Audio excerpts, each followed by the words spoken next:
ایک بہت مشہور تابعی محمد بن سیرین رحمہ اللہ، ان کا ایک بہت مشہور قول ہے، تقریباً تمام علماء اس موضوع کے ساتھ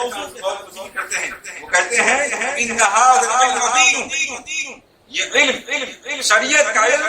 دین ہے، یہ علم ہی دین ہے. فانظروا عمن تاخذون دینکم، اس لیے خوب غور کر لو یہ دین کس سے حاصل کر. جس طرح ایک آدمی اپنے دنیاوی معاملات میں اگر کوئی کورٹ کا معاملہ ہے تو اچھے وکیل کا انتخاب کرتا ہے، لوگوں سے معلوم کرتا ہے. کسی بیماری کا معاملہ ہے تو اچھے ڈاکٹر کا انتخاب کرتا ہے، لوگوں سے تصدیق کرتا ہے. ایسے یہ علم ہی دین ہے. علم اور دین دو چیزیں نہیں ہیں. آپ کو معلوم ہوگا وہی دین ہے، اسے کر رہے ہوں. یہ علم دین ہے، اس لیے خوب غور کر لو کہ یہ دین کس سے حاصل. ہر قسم کی تعریف و توصیف، حمد و ثنا، بڑائی و برتری اللہ وحدہ لا شریک کے لیے لائق و زیبا ہے، جو ساری کائنات کا خالق و مالک، سارے جہان کا رازق و پالنہار، ساری کائنات کے نظام کو تنہا چلانے والا اور تنہا عبادت و بندگی کا مستحق ہے. اللہ رب العالمین کی حمد و ثنا کے بعد اس کے بھیجے ہوئے تمام انبیاء اور رسل پر بے شمار رحمتیں، برکتیں، نوازشیں اور درود و سلام نازل ہوں. خاص طور سے ہمارے اور آپ کے نبی اور رسول جناب محمد رسول اللہ صلی اللہ علیہ وسلم پر، آپ کے آل و اصحاب، آپ کے ازواج مطہرات اور صحیح معنوں میں قیامت تک آپ کی اتباع کرنے والے لوگوں پر. آمین. محترم سامعین، جیسا کہ آپ کو یاد ہوگا کہ تقریباً 2 خطبات جمعہ سے منہج سلف کا سلسلہ شروع کیا گیا ہے، اور آج اسی سلسلے کا یہ تیسرا خطبہ ہے. اس سے پہلے کے 2 خطبات میں آپ کے سامنے دلائل اور مثالوں کی روشنی میں بات واضح کی گئی کہ منہج ہی وہ اصل اور بنیاد ہے جس کے ذریعہ حق اور باطل میں تمیز کی جا سکتی ہے. مسلمانوں میں پھیلے ہوئے بے شمار فرقوں اور مسلکوں میں سے غلط اور صحیح کے درمیان فرق کیا جا سکتا ہے، ورنہ اعمال یا کتاب و سنت کی طرف نسبت یا کسی خاص مسلک اور جماعت سے جڑ جانا کسی کے حق یا باطل پر ہونے کی دلیل نہیں ہوتی. اسی طرح یہ بات بھی آپ پر واضح کی گئی تھی کہ سب سے زیادہ درست اور صحیح اور برحق منہج سلف کا ہے، جس کے اعمال، جس کے افکار، جس کے نظریات، جس کے عقائد سلف صالحین کے منہج کے مطابق ہیں. ما انا علیہ و صحابی کے مطابق ہیں. وہ شخص، اس کی جماعت اور اس کا مسلک برحق ہے، اور خدا نخواستہ جس کے نظریات و افکار، جس کا منہج سلف صالحین کے منہج سے الگ ہے، تو وہ شخص اپنے آپ کو مسلمان کیوں نہ کہے، اہل السنہ و جماعہ میں سے کیوں نہ شمار کرے، سلفی اور اہل حدیث کیوں نہ کہے، رفع الیدین اور آمین کا پابند بھی کیوں نہ بن جائے، لیکن چونکہ اس کا منہج، اس کی فکر، اس کا نظریہ صحابہ کرام کے منہج کے مطابق نہیں ہے، اس لیے وہ شخص اور اس کی جماعت نجات پانے والے لوگوں میں سے نہیں ہو سکتی. اس بنیادی بات کے بیان کرنے کے بعد آج سے انشاءاللہ العزیز آپ پر سلسلہ وار یہ واضح کیا جائے گا کہ منہج سلف کیا ہے اور کیا نہیں ہے. اور یہی اصل موضوع ہے، اسی کو جاننا سب سے زیادہ ضروری ہے۔ منہج کو جاننا، منہج کی اہمیت کو جاننا، پھر یہ جاننا کہ منہج سلف ضروری ہے، اور اس کے بعد تیسرے نمبر پر زیادہ ضروری یہ چیز ہے کہ ہم یہ جانیں کہ منہج سلف کے بنیادی پوائنٹس کیا ہیں،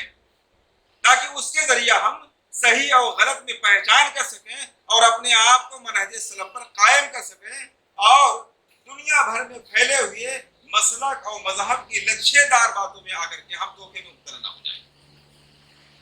آج سے انشاءاللہ العزیز یہ سلسلہ شروع کیا جائے گا، یہ اس سلسلے کی پہلی کڑی ہے۔ منہج سلف میں سے سب سے پہلا اور بنیادی منہج یہ ہے کہ عمل سے پہلے علم حاصل کیا جائے۔ عمل سے پہلے علم حاصل کرنا سلف صالحین کا پہلا اور بنیادی منہج ہے۔ چنانچہ امام بخاری رحمہ اللہ نے اپنی صحیح بخاری میں ایک چیپٹر قائم کیا ہے، باب العلم قبل القول والعمل۔ یہ چیپٹر ہے اس بات کو بیان کرنے کے لیے کہ علم ضروری ہے دین کے معاملے میں، کوئی بات بولنے سے پہلے اور کوئی بھی دینی کام کرنے سے پہلے۔ والدلیل قولہ تعالی، امام بخاری رحمہ اللہ فرماتے ہیں کہ اس بات کی دلیل کہ علم قول اور عمل سے پہلے ضروری ہے، اس کی دلیل اللہ رب العالمین کا فرمان ہے جو سورہ محمد آیت نمبر 19 کی آیت کریمہ ہے۔ اللہ رب العالمین فرماتا ہے فَاعْلَمْ أَنَّهُ لَا إِلَهَ إِلَّا اللَّهُ وَاسْتَغْفِرْ لِذَنبِكَ وَلِلْمُؤْمِنِينَ وَالْمُؤْمِنَاتِ۔ اے نبی اکرم صلی اللہ علیہ وسلم، آپ یہ جان لیجئے کہ اللہ رب العالمین کے علاوہ کوئی معبود حقیقی نہیں ہے، اور آپ اپنے گناہوں کے سلسلے میں استغفار کیجئے، اور مومن مرد اور مومن عورتوں کے گناہوں کے سلسلے میں بھی استغفار کرتے رہیے۔ واللہ یعلم متقلبکم، اور اللہ رب العالمین تمہارے چلنے پھرنے کی جگہوں کو، ومثواکم، اور تمہارے ٹھکانہ اور انجام کو خوب جانتا ہے۔ اس آیت کریمہ کو ذکر کرنے کے بعد امام بخاری رحمہ اللہ فرماتے ہیں فَبَدَأَ بِالْعِلْمِ، اللہ رب العالمین نے اس آیت کریمہ میں عمل سے پہلے اور قول سے پہلے علم کا تذکرہ فرمایا۔ فَاعْلَمْ، لا الہ الا اللہ کہیے بعد میں، اس کے تقاضوں پر عمل بعد میں کیجئے، اپنے گناہوں سے استغفار اور توبہ بعد میں کیجئے، یہ عمل اور یہ قول بعد میں۔ سب سے پہلے اللہ رب العالمین نے علم کا تذکرہ فرمایا۔ فَاعْلَمْ، سب سے پہلے آپ جان لیجئے، یقین کے ساتھ اس بات کو معلوم کر لیجئے کہ اللہ رب العالمین کے علاوہ کوئی معبود حقیقی نہیں ہے۔ لا الہ الا اللہ کا معنی اور مفہوم پہلے جان لیجئے، پھر اسے کہیے، اس کے تقاضے پر عمل کیجئے۔ تو سب سے پہلی چیز کیا ہے؟ علم۔ علامہ ابن المنیر رحمہ اللہ امام بخاری رحمہ اللہ کے اس چیپٹر کی تشریح کرتے ہوئے کہتے ہیں اراد به ان العلم شرط فی صحت القول والعمل۔ امام بخاری رحمہ اللہ کا مقصد یہ ہے، یہ بتلانا چاہتے ہیں کہ علم قول اور عمل سے پہلے شرط ہے، اور شرط کا مطلب یہ ہوتا ہے کہ اگر شرط نہ پائی جائے تو مشروط نہیں پائی جا سکتی ہے۔ جیسے وضو نماز کے لیے شرط ہے، اگر وضو نہ پائے جائے تو نماز مقبول نہیں ہو سکتی ہے، ایسے امام بخاری رحمہ اللہ اس آیت کریمہ کے حوالے سے بتلانا چاہتے ہیں کہ کچھ کہنے اور کچھ کرنے سے پہلے علم کا ہونا ضروری اور شرط ہے۔ فلا یعتبران الا به، قول اور عمل معتبر نہیں ہو سکتے ہیں مگر علم کے بعد۔ فهو متقدم علیہما، اس لیے کہ علم قول اور عمل پر متقدم ہے، پہلے بیان کیا گیا ہے۔ لأنه مصحح للنیت المصححۃ للعمل، اس لیے کہ علم انسان کی نیت کو درست کرنے والی چیز ہے اور انسان کے عمل کو درست کرنے والی چیز ہے۔ اگر علم نہیں ہے تو نہ انسان کی نیت درست ہوگی اور نہ انسان کا عمل درست ہو سکتا ہے۔ اس لیے کچھ کہنے اور کچھ عمل کرنے سے پہلے یہ ضروری ہے کہ علم حاصل کیا جائے۔ یہ سلف صالحین کا منہج ہے اور بنیادی منہج ہے۔ اس سلسلے میں کئی آیات کے اندر اور کئی احادیث کے اندر اس بات کی طرف اشارہ اور صراحت موجود ہے۔ اس سے بات معلوم ہوتی ہے کہ قول اور عمل سے پہلے علم کا پایا جانا ضروری ہے۔ موضوع بہت طویل ہے، میں اس سلسلے کی ایک آیت کریمہ اور ذکر کرتا ہوں۔ اللہ رب العالمین فرماتا ہے سورہ نور آیت نمبر 15 میں اذ تلقونه بألسنتکم، اس وقت کو یاد کرو جب تم لوگ اپنی زبانوں کے ذریعہ اس بات کو ایک دوسرے سے ذکر کر رہے تھے۔ حضرت عائشہ رضی اللہ تعالیٰ عنہ پہ جو تہمت لگایا گیا تھا، اسی پس منظر میں اللہ رب العالمین فرماتا ہے کہ اس واقعے کو یاد کرو جب بغیر تحقیق کے آپ لوگ اس واقعے کو ایک دوسرے سے بیان کر رہے تھے۔ وَتَقُولُونَ بِأَفْوَاهِكُم مَّا لَيْسَ لَكُم بِهِ عِلْمٌ، اور آپ لوگ اپنے منہ سے وہ بات کہہ رہے تھے جس کے بارے میں آپ کو علم نہیں تھا۔ قول تھا مگر اس سے پہلے آپ کے پاس علم نہیں تھا، تحقیق نہیں تھی، بصیرت نہیں تھی۔ وَتَحْسَبُونَهُ هَيِّنًا، اور آپ لوگ اس کو معمولی گمان کرتے ہیں۔ علم کے بغیر آپ کا یہ بولنا آپ کی نظر میں معمولی ہے۔ وَتَحْسَبُونَهُ هَيِّنًا، آپ اسے معمولی سمجھتے ہیں۔ وَهُوَ عِندَ اللَّهِ عَظِيمٌ، حالانکہ اللہ رب العالمین کے نزدیک بہت عظیم چیز ہے۔ ایک انسان اپنی زبان سے کوئی بات کہے، اپنے اعضاء کے ذریعے کوئی عمل کرے اور اس قول سے پہلے، اس عمل سے پہلے اس کے پاس علم نہ ہو، یہ معمولی بات نہیں ہے، اللہ رب العالمین کے نزدیک بہت ہی اہم، بہت ہی عظیم چیز ہے۔ اس لیے سلف صالحین کا بنیادی منہج یہ ہے کہ کچھ بھی دین کے بارے میں بولنے سے پہلے اور دینی عمل کرنے سے پہلے انسان کو چاہیے کہ کتاب و سنت کا پورا تحقیقی علم حاصل کر لے، وہ مطمئن ہو جائے، بصیرت حاصل ہو جائے، اس کے بعد میں کوئی بات کہے، اس کے بعد کوئی کام کرے۔ علم کے سلسلے میں یہ باتیں تقریباً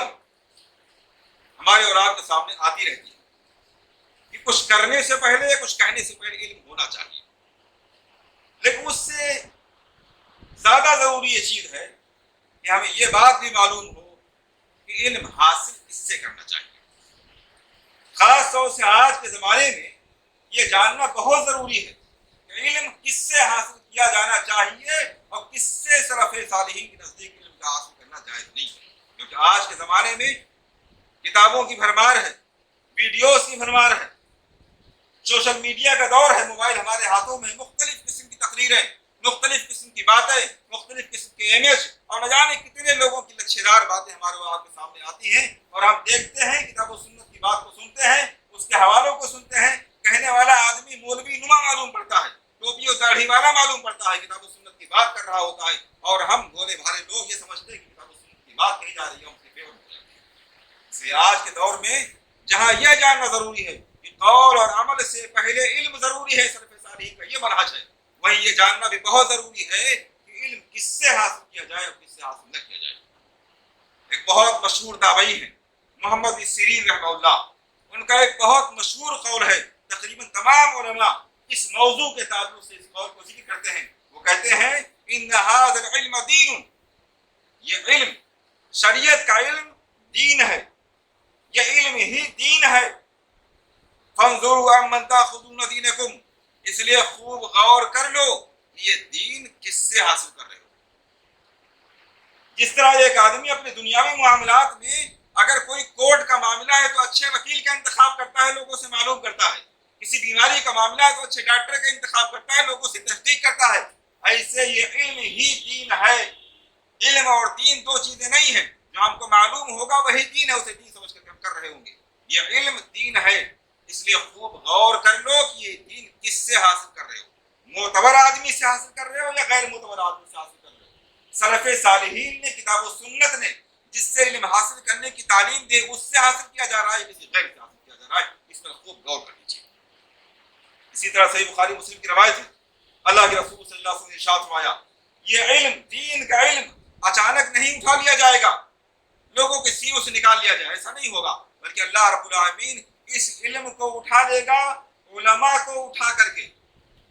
جن کے پاس علم ہوگا، علماء حضرات دھیرے دھیرے دنیا سے رخصت ہو جائیں گے اور انہیں کے سینوں میں علم دفن ہوتے ہوئے دنیا سے رخصت ہو جائے گا۔ تو اس کے بعد اللہ کے رسول صلی اللہ علیہ وسلم فرماتے ہیں ایک زمانہ ایسا آئے گا حتی اذا لم يبقى عالم، یہاں تک کہ جب عالم نہیں باقی بچے گا دنیا کے اندر، اتخذ الناس رؤوسا جہالا، تو لوگ جاہلوں کو، غیر عالموں کو اپنا دینی پیشوا بنا لیں گے، دینی رہبر بنا لیں گے، اس سے مسائل و معاملات معلوم کریں گے، اس سے دروس و خطبات سنیں گے۔ اتخذ الناس رؤوسا جہالا، جاہلوں کو لوگ اپنا سردار اور پیشوا بنا لیں گے۔ نتیجہ نتیجہ کیا ہوگا؟ فافتوا بغیر علم، وہ جاہل لوگ، غیر عالم لوگ بغیر علم کے لوگوں کو مسئلے بتائیں گے، فتوے دیں گے، فضلوا واضلوا، وہ خود بھی گمراہ ہو جائیں گے اور دوسروں کو بھی گمراہ کر دیں گے۔ معلوم یہ ہوا کہ علم جب دنیا سے اٹھ جائے گا، علم حاصل کرنے والے لوگ دنیا سے اٹھ جائیں گے، تو نتیجے کے طور پر لوگوں کے درمیان صرف گمراہی باقی بچے گی۔ اس لیے علم کا پایا جانا اور یہ جاننا بہت ضروری ہے کہ عالم کون ہے، کس سے علم حاصل کرنا چاہیے۔ صحیح مسلم کی دوسری روایت، ابو ہریرہ رضی اللہ تعالیٰ عنہ کہتے ہیں اللہ کے رسول صلی اللہ علیہ وسلم نے ارشاد فرمایا یکون فی آخر امتی اناس، آخری زمانے میں، آخری دور میں میری امت میں ایسے لوگ پائے جائیں گے یحدثونکم ما لم تسمعوا انتم ولا آباؤکم، جو تم سے ایسی باتیں بیان کریں گے، دین کی ایسی باتیں بیان کریں گے جن باتوں کو نہ تم نے سنا ہے تمہارے آباء و اجداد نے سنا ہے۔ علم رکھنے والے لوگوں نے نہ موجودہ دور کے لوگوں نے سنا ہے، نہ پچھلے دور کے لوگوں نے سنا ہے، نئی نئی باتیں لے کر کے آتے ہیں اور ان نئی باتوں کے ذریعے لوگ ان سے متاثر ہو جاتے ہیں۔ آج کا دور ایسا ہی دور ہے۔ ایک آدمی دیکھتا بڑی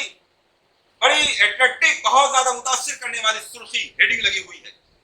یہ تقریر کرنے والا آدمی بہت ہی زیادہ متاثر کرنے والا کوئی نیا ٹاپک لے کر کے آیا ہے، وہ ایران کی بات کر رہا ہے، وہ سیاست کی بات کر رہا ہے، علماء جو باتیں دین کی کرتے ہیں اطاعت اللہ اطاعت رسول سے ہٹ کر کے کوئی بہت اعلیٰ معیار کی بات کر رہا ہے، آدمی اس کے فیور میں ہو جاتا ہے، اس سے متاثر ہو جاتا ہے۔ اللہ کے رسول صلی اللہ علیہ وسلم فرماتے ہیں آخری دور میں ایسے لوگ پائے جائیں گے جو تم سے ایسی باتیں بیان کریں گے دین کی جن باتوں کو نہ آپ لوگوں نے سنا ہوگا، نہ آپ کے آباء و اجداد نے سنا ہوگا۔ فَإِيَّاكُمْ وَإِيَّاهُمْ، تو چاہیے کہ آپ لوگ ان سے بچتے رہیے اور ان لوگوں کو اپنے آپ سے بچاتے رہیے، ان سے دور رکھیے۔ ان لوگوں سے قریب ہونے کی ضرورت نہیں، ان کو فالو کرنے کی ضرورت نہیں، ان کی اتباع کرنے کی ضرورت نہیں، ان کی باتوں کو سننے کی ضرورت نہیں۔ یا تم آپ ان سے دوری بنائے رکھیے، خود آپ دور رہیے اور ان کو بھی اپنے آپ سے دور رکھیے۔ مسند احمد، سنن ابی داؤد اور جامع ترمذی کی روایت ہے، اللہ کے رسول صلی اللہ علیہ وسلم نے ارشاد فرمایا انما خاف علی امتی الائمۃ المضلون، میں اپنی امت کے سلسلے میں گمراہ کرنے والے اماموں کا خطرہ محسوس کر رہا ہوں۔ یعنی آخری دور میں گمراہ کر دینے والے امام دنیا کے اندر پیدا ہوں گے۔ امام سے مراد دین کی بات کرنے والے لوگ، دینی پیشوا، دینی رہنمائی کرنے والے لوگ، دین کے معاملے میں لوگوں کی رہبری کرنے والے لوگ، ایسے لوگ ہوں گے جو گمراہ ہوں گے۔ ضلوا فاضلوا، جن کے پاس علم نہیں ہوگا وہ گمراہ ہوں گے، اور نتیجہ یہ ہوگا کہ خود بھی گمراہ ہوں گے اور دوسروں کو بھی گمراہ کر دیں گے۔ اللہ کے رسول صلی اللہ علیہ وسلم کو اس بات کا خطرہ تھا کہ آخری دور میں گمراہ کر دینے والے ائمہ پیدا ہوں گے، رہنما اور پیشوا پیدا ہوں گے، اس لیے ان سے آگاہ رہنے کی ضرورت ہے۔ اب آئیے میں ان چند حوالوں کے بعد چند اسلاف کے حوالے اور ان کے اقوال بھی آپ کے سامنے ذکر کرتا ہوں، جس سے یہ معلوم ہو جائے کہ سلف صالحین کن لوگوں سے علم حاصل کرنے کی تعلیم دیا کرتے تھے اور کن لوگوں سے دور رہنے کی ہدایت کیا کرتے تھے۔ امام یزید بن ہارون رحمہ اللہ وہ کہتے ہیں ان العالم حجتک بینک و بین اللہ تعالی، عالم آپ کے درمیان اور اللہ رب العالمین کے درمیان دلیل اور حجت کی حیثیت رکھتا ہے۔ عام آدمی کو دلیل نہیں معلوم ہوتی، وہ عالم سے معلوم کرتا ہے، اور عالم ہی اس کے لیے دلیل ہوتی ہے، عالم ہی اس کے لیے دلیل ہوتا ہے۔ تو عالم آپ کے درمیان اور اللہ رب العالمین کے درمیان حجت کی حیثیت رکھتا ہے۔ فانظروا من تجعل حجتک بین ید اللہ عز وجل، اس لیے خوب غور کر لو کہ اللہ رب العالمین کے سامنے آپ کس کو حجت بنا رہے ہو، دلیل کسے بنا رہے ہو، خوب غور کر لو۔ وہ عالم معتبر ہونا چاہیے، کتاب و سنت کا عالم ہونا چاہیے، منہج سلف کا حامل عالم ہونا چاہیے، غور کر لو۔ اسی طرح امام مالک رحمہ اللہ کہتے ہیں لا یؤخذ العلم عن اربعۃ، چار قسم کے لوگوں سے علم دین نہیں لیا جا سکتا، چار قسم کے لوگوں سے علم دین نہیں حاصل کرنا چاہیے۔ سفیہ معلن السفہ، سفیہ ایسا بیوقوف آدمی جو اپنی بیوقوفی کا اعلان کرتا ہے، دین کے بارے میں اس کے پاس عقل مندی نہیں ہے، شعور نہیں ہے، گہرا علم نہیں ہے، اور جو باتیں اس کو معلوم ہیں ان باتوں کا لوگوں کے درمیان پرچار کرتا ہے، اس کی دعوت دیتا پھر رہا ہے۔ وصاحب ہوا یدعو الناس الیہ، اور ایسا نفس پرست آدمی، ایسا نفس کا غلام آدمی جو صرف نفس پرست نہیں ہے بلکہ لوگوں کو نفس پرستی کی دعوت بھی دے رہا ہے، ایسے آدمی سے علم حاصل نہ کیا جائے۔ ورجل معروف بالکذب فی احادیث الناس، اور ایسا آدمی جو لوگوں سے بات چیت کرنے میں جھوٹ بولنے میں مشہور، لوگوں سے بات چیت کرے تو جھوٹ بولے، ایسے آدمی سے علم حاصل نہ کیا جائے۔ وَإِنْ كَانَ لَا يَكْذِبُ عَلَى رَسُولِ اللَّهِ صلی اللہ علیہ وسلم، اگرچہ وہ حدیث بیان کرنے میں جھوٹ نہیں بولتا ہے، حدیث بیان کرنے میں جھوٹ نہیں بولتا ہے، لیکن عام بات چیت میں اگر آدمی جھوٹ بولتا ہے تو امام مالک رحمہ اللہ کہتے ہیں ایسے آدمی سے علم حاصل نہ کیا جائے۔ وَرَجُلٌ لَهُ فَضْلٌ وَصَلَاحٌ لَا يَعْرِفُ مَا يُحَدِّثُ بِهِ، اور ایک ایسا آدمی جو فضیلت والا ہے، صلاح والا ہے، یعنی اس کے پاس تقوی ہے، پرہیزگاری ہے، دینداری ہے، لیکن اس کے باوجود لا یعرف ما یحدث به، جو کچھ وہ دین کے طور پر بیان کرتا ہے اس کے پاس تحقیق نہیں ہے، تحقیقی علم نہیں رکھتا ہے، ایسے چار قسم کے لوگوں سے علم حاصل نہ کیا جائے، امام مالک رحمہ اللہ کا فرمان ہے۔ اسی طرح شیخ ابن مفلح الحنبلی المقدسی رحمہ اللہ نے کتاب لکھی ہے الآداب الشرعیہ کے نام سے، الآداب الشرعیہ، شریعت کے آداب، اور اس میں ایک چیپٹر انہوں نے قائم کیا ہے صفات من یؤخذ عنہم الحدیث والدین، ان لوگوں کی صفت جن سے حدیث اور دین حاصل کیا جا سکتا ہے، ومن لا یؤخذ عنہم، اور ان لوگوں کی صفت جن سے دین اور حدیث نہیں حاصل کرنی چاہیے۔ ابن مفلح رحمہ اللہ نے اپنی اس کتاب میں ان لوگوں کا تذکرہ کیا ہے جن سے حدیث اور علم حاصل کرنا چاہیے، اور ان لوگوں کا بھی تذکرہ کیا جن سے حدیث اور دین کا علم حاصل نہیں کرنا چاہیے۔ اسی کتاب میں انہوں نے امام مالک رحمہ اللہ کا ایک قول ذکر کیا ہے کہ وہ ایک آدمی سے کہتے ہیں اطلب هذا الامر من عند اہلہ، اس معاملے کو یعنی دین کو اس سے حاصل کرو جو دین کا اہل ہو، دین کو بتلانے کی صلاحیت رکھتا ہو، جو دین کا عالم ہو، دین کی صلاحیت رکھتا ہو، ایسے ہی آدمی سے علم حاصل کرو۔ جو بے صلاحیت ہے، عالم نہیں ہے، چند کتابوں کو پڑھ کر کے، چند ترجمات کو پڑھ کر کے، چند دروس کو سن کر کے وہ صرف دعوت دینا شروع کر چکا ہے، لوگوں کے لیے خطیب بن کر کے کھڑا ہو گیا ہے، لوگوں کو عقیدے کی، عمل کی، مسائل کی باتیں بیان کرتا ہے، ایسے آدمی سے علم دین حاصل نہ کرو۔ عبد الرحمن بن یزید بن جابر کہتے ہیں لا یؤخذ العلم الا عمن شہد له بطلب العلم، علم حاصل نہیں کیا جا سکتا ہے، جائز نہیں علم حاصل کرنا، مگر ایسے آدمی سے جس کے بارے میں اہل علم نے یہ گواہی دی ہو کہ اس آدمی نے فلاں فلاں علماء کے پاس جا کر کے علم حاصل کیا، جس کے بارے میں علماء طالب علم ہونے کی گواہی دیں، یہ بتلائیں کہ آدمی طالب علم تھا، اسٹوڈنٹ تھا، فلاں فلاں علماء سے اس نے بیٹھ کر کے درس حاصل کیا ہے، جس کے بارے میں علماء اس بات کی شہادت نہ دیں، ایسے آدمی سے علم دین حاصل نہ کیا جائے۔ امام ابو حنیفہ رحمہ اللہ وہ کہتے ہیں تکتب الآثار عمن کان عدلا فی ہوا، حدیثیں لکھی جائیں گی، اگر کوئی آدمی حدیث لکھواتا ہے، بیان کرتا ہے تو اس کی حدیث لکھی جا سکتی ہے، عمن کان عدلا فی ہوا، جو اپنی خواہشات نفسانی کے معاملات میں درمیانہ رویہ اختیار کرنے والا، افراد و تفریط کا شکار نہ ہو، کمی بیشی کا شکار نہ ہو، میڈیم راستہ اختیار کرنے والا ہے، ایسے آدمی سے علم حاصل کیا جا سکتا ہے۔ اس کے بعد کی بات بہت اہم ہے، الا الشیعہ، مگر شیعہ سے علم حاصل نہیں کیا جائے گا، وہ اپنے نفسانی خواہشات کے معاملے میں کتنا ہی زیادہ درمیانی رویہ اختیار کرنے والا کیوں نہ ہو جائے، اگر وہ شیعہ سماج اور شیعہ فرقے سے تعلق رکھتا ہے، امام ابو حنیفہ رحمہ اللہ کہتے ہیں اس سے علم حاصل نہیں کیا جائے گا، اور کیوں نہیں حاصل کیا جائے گا، یہ اس سے زیادہ ہے، وہ کہتے ہیں اس لیے حاصل نہیں کیا جائے گا فإن اصل عقیدتہم، اس لیے کہ شیعہ کی عقیدے کی بنیاد ہے تضلیل اصحاب محمد صلی اللہ علیہ وسلم، محمد صلی اللہ علیہ وسلم کے صحابہ کو گمراہ اور غلط بتانے پر، ان کے عقیدے کی بنیاد اس بات پر ہے کہ وہ صحابہ کرام سے تبرہ برات کا اظہار کرتے ہیں، ان کو گمراہ قرار دیتے ہیں، بعض لوگوں کو چھوڑ کر کے سارے لوگوں کو کافر اور مرتد قرار دیتے ہیں، ان کے عقیدے کی بنیاد ہی صحابہ کرام کے سلسلے میں غلط عقیدے پر ہے۔ اس لیے امام حنیفہ رحمہ اللہ کہتے ہیں شیعہ اپنے نفسانی معاملات کے سلسلے میں کتنا ہی زیادہ انصاف کرنے والا کیوں نہ ہو جائے، اگر وہ شیعہ فرقے سے جڑا ہوا ہے تو شیعہ کے اس بنیادی عقیدے سے بھی جڑا ہوا ہوگا، اور ایسے آدمی سے علم حاصل نہیں کرنا چاہیے۔ اور یہی سے ہمیں بات معلوم ہو گئی، شیعہ سے علم کیوں نہ حاصل کیا جائے، اس لیے کہ شیعہ صحابہ کرام کو برا بھلا کہتے ہیں۔ اس کا مطلب یہ ہوا کہ ہر وہ آدمی جو صحابہ کرام کو برا بھلا کہتا ہو، وہ کوئی بھی ہو،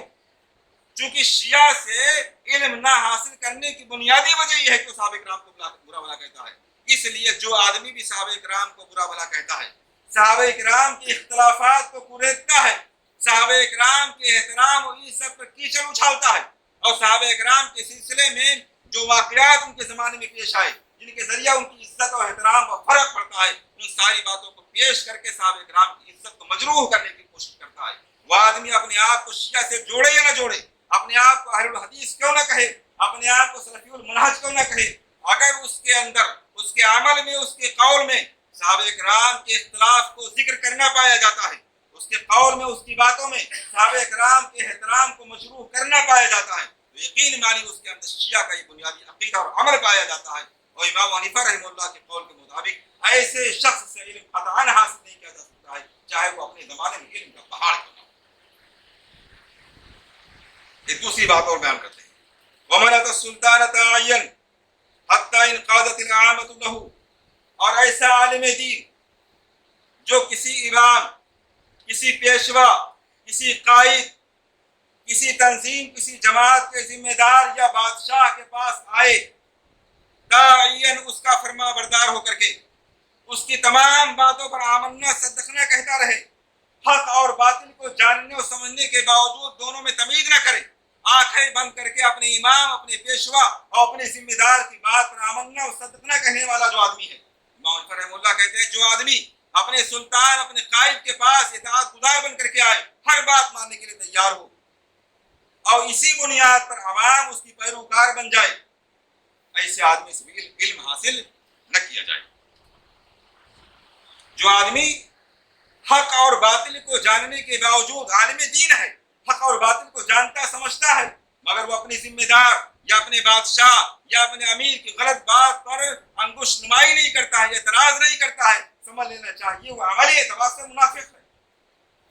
وہ زبان سے علم کی بات کرتا ہے، زبان سے عمل کی بات کرتا ہے، زبان سے کتاب و سنت کی بات کرتا ہے، زبان سے حق کی پیروی کی بات کرتا ہے، لیکن جہاں امیر کی بات آ گئی، جہاں سلطان کی بات آ گئی، جہاں قائد کی بات آ گئی، وہاں وہ منافقت میں مبتلا ہے، حق بات کو بیان نہیں کرتا ہے۔ ایسا آدمی اس بات کے لائق نہیں کہ اس سے علم حاصل کیا جائے۔ اسی طرح عبداللہ بن مسعود رضی اللہ تعالیٰ عنہ کہتے ہیں، لا يزال الناس بخير ما اخذوا العلم عن اكابرهم وعلمائهم، لوگ ہمیشہ خیر پر باقی رہیں گے جب تک علم اپنے اکابر سے، اپنے علماء سے، اپنے امانت دار اور ذمہ دار کسی کے لوگوں سے حاصل کرتے رہیں گے، اور جب ایسا نہیں ہوگا تو لوگ ہلاکت میں مبتلا ہو جائیں گے۔ اس طرح کے اقوال اور بھی کئی ایک ہیں، وقت نہیں ہے، میں ان میں سے ایک اہم بات آپ کے سامنے ذکر کر کے اپنی بات ختم کرتا ہوں۔ سلیمان موسیٰ مشہور عالم دین گزرے، وہ کہتے ہیں لا تقرؤوا القرآن علی مصحفیین، مصحفیین سے قرآن کریم مت سیکھو، ولا تاخذوا العلم من الصحفیین، اور صحفیین سے علم حاصل نہ کرو، مصحفیین سے قرآن نہ سیکھو اور صحفیین سے علم دین حاصل نہ کرو۔ یہ مصحفیین اور صحفیین کون ہیں؟ اس کی تشریح کرتے ہوئے خطیب بغدادی رحمہ اللہ کہتے ہیں مصحفی وہ ہے جو کسی قاری کے سامنے، کسی حافظ کے سامنے بیٹھ کر کے، کسی استاد کے سامنے بیٹھ کر کے قرآن کریم کو پڑھنا نہ سیکھے، قرآن کریم اٹھائے اور خود سے قرآن کریم کو پڑھنا سیکھ لے، پڑھنے لگے، ایسے آدمی سے قرآن کریم کی تلاوت نہ سیکھو، قرات نہ سیکھو۔ اور صحفی کون ہے؟ ایسا آدمی جو کسی استاد کے سامنے بیٹھ کر علم حاصل کرنے کے بجائے صرف کتاب سے علم حاصل کر کے کتابی عالم بنا بیٹھا ہے۔ جو آدمی کتابی عالم ہے، صرف کتاب کی بنیاد پر بول رہا ہے، کسی استاد کے سامنے بیٹھ کر کے کتاب کی تشریح اس نے سمجھی نہیں ہے، کسی استاد سے اس نے اجازت حاصل نہیں کی ہے، باقاعدہ اس نے شاگردی نہیں حاصل کی ہے، ایسا آدمی صوفی ہے جس کو آج کے زمانے میں کتابی کہا جاتا ہے۔ سلیمان موسیٰ کہتے ہیں ایسے آدمی سے علم دین حاصل نہ کرو، اس لیے کہ علماء کے درمیان یہ قول بہت مشہور ہے، من کان شیخہ کتابہ، جس آدمی کا استاد اس کی کتاب بن جائے، کسی انسان کو استاد نہ بنائے، کسی کتاب کو اپنا استاد بنا لے اور اس کتاب سے علم حاصل کرنا شروع کر دے، کان خطأہ اکثر من ثوابہ، تو اس کی غلطیاں اس کی صحیح باتوں کے مقابلے میں زیادہ ہوں گی، اس سے غلطیاں زیادہ ہوں گی، صحیح باتیں اس سے کم صادر ہوں گی، اس لیے کہ اس نے کسی استاد کو سے علم نہیں حاصل کیا ہے، اس نے کتاب کو اپنا استاد بنا لیا ہے۔ اور اس بات کی اہمیت کے لیے صرف اتنا جان لینا کافی ہے کہ اگر کتاب علم دین کے لیے کافی ہوتا، کہ اگر کتاب احکام شرعیت کے لیے کافی ہوتا، تو اللہ رب العالمین کتاب ہمارے آپ کے لیے کافی ہوتی۔ اس کتاب کی تشریح کے لیے، اس کی توضیح کے لیے، اس کے بیان کے لیے اللہ رب العالمین رسولوں کا سلسلہ جاری نہ فرماتا، نبی اکرم صلی اللہ علیہ وسلم کو قرآن کریم کا شارح بنا کر کے نہ بھیجتا، اور اس کے بعد میں نبی اکرم صلی اللہ علیہ وسلم اپنے بعد میں آنے والے علماء کو اپنا وارث بنا کر کے نہ جاتے۔ یہ اس بات کی واضح دلیل ہے، جب قرآن کریم اللہ رب العالمین کی ہدایت کی کتاب ہماری ہدایت کے لیے بغیر شارح کے، بغیر عالم کے، بغیر نبی کے، بغیر اس کے وارث کے کافی نہیں ہو سکتی ہے، تو یقین مانیے دنیا کی کوئی بھی کتاب ایسی نہیں ہے جو بغیر استاذ کے، بغیر شارح کے کافی ہو سکے۔ اس لیے ہر وہ آدمی جو اپنے آپ کو کتابی عالم کہتا ہو، جو آدمی صرف کتابی علم کی بنیاد پر بولتا ہو، کسی استاد کے سامنے اس نے بیٹھ کر کے علم حاصل نہ کیا، اس کی تشریح نہ سمجھی ہو، اس کے اصول مبادی نہ سمجھے ہو، وہ اپنے آپ میں کتنا بڑا عالم کیوں نہ ہو، وہ کتاب و سنت کے حوالے کتنے زیادہ کیوں نہ دے، اس کے نمبرات کتنے زیادہ کیوں نہ بتائے، اس کے فالوور کتنی ہی زیادہ دنیا کے اندر کیوں نہ ہو جائے، فالوور کی کثرت اس بات کی دلیل نہیں ہے کہ آدمی معتبر ہے۔ آدمی کے معتبر ہونے کے لیے اس کا علم اور سلف صالحین کا منہج اور سلف صالحین کا بیان کیا ہو یہ اصول، یعنی کسی استاد کے سامنے بیٹھ کر کے شاگردی اختیار کر کے علم حاصل کرنا، یہ ساری چیزیں اس کے عالم ہونے کے لیے کافی ہیں۔ اگر یہ چیزیں نہیں پائی جاتی ہیں تو دنیا کی ساری علامتیں پائی جائیں، کتنی ہی زیادہ اس کے فالوور کیوں نہ ہو جائیں، کتنی ہی زیادہ کتاب و سنت کی بات کیوں نہ کرے، وہ حقیقی معنوں میں نہ تو عالم ہو سکتا ہے اور نہ ہی سلف صالحین نے ایسے لوگوں سے علم حاصل کرنے کو جائز قرار دیا ہے۔ آج ہمارے معاشرے میں بہت قریب سے لے کر کے بہت دور تک، آپ سمجھنا چاہیں تو اشارہ سمجھ سکتے ہیں، بہت قریب سے لے کر کے بہت دور تک آپ کو ایسے لوگ نظر آئیں گے جو اپنے آپ کو کتابی عالم کہتے ہیں، محض چند اردو کی کتابیں پڑھ لی ہیں، قرآن کریم کا ترجمہ پڑھ لیا ہے، قرآن کریم میں اردو کی تفسیر سمجھ لی ہے، سیرت کی کتاب پڑھ لی ہے، اب وہ اپنے آپ کو عالم بنا کر کے منبر پر کھڑے ہو گئے، خطیب کی حیثیت سے کھڑے ہو گئے، لوگوں کو دعوت دے رہے ہیں، داعی بن گئے، لوگوں کو مسائل بیان کر رہے ہیں۔ یقین مانیے ایسے لوگ سلف صالحین کے منہج سے بہت دور ہیں۔ سلف صالحین نے ایسے ہی کتابی عالموں سے دور رہنے اور ایسے ہی کتابی عالموں سے علم حاصل نہ کرنے کی دعوت دی۔ ہم سب کو چاہیے کہ ایسے لوگوں کو دیکھیں اور ایسے ہی لوگوں کو دیکھ کر کے منہج سلف کی روشنی میں ان کے حق اور باطل ہونے کی پہچان کریں۔ اگر وہ منہج سلف کی روشنی میں عالم دین ہیں، اس لائق ہیں کہ ان سے علم حاصل کیا جائے، وہ خود منہج سلف پر قائم ہیں تو ان سے علم حاصل کیا جائے۔ لیکن خدا نہ خواستہ اگر ایسے لوگ معاشرے میں ہم کو ملے جو اس اصول پر کھڑے نہیں اترتے ہیں تو ایسے لوگوں سے قطعاً علم حاصل نہیں کرنا چاہیے۔ اللہ رب العالمین سے دعا ہے کہ ہمیں کتاب و سنت کو صحیح معنوں میں سمجھنے، منہج سلف کو سمجھنے، اس پر قائم رہنے، اس کی دعوت دینے اور منہج سلف سے ہٹے ہوئے تمام لوگوں سے دور رہنے اور لوگوں کو دور رکھنے کی توفیق عنایت فرمائے۔ آمین۔ وآخر دعوانا ان الحمد للہ رب العالمین۔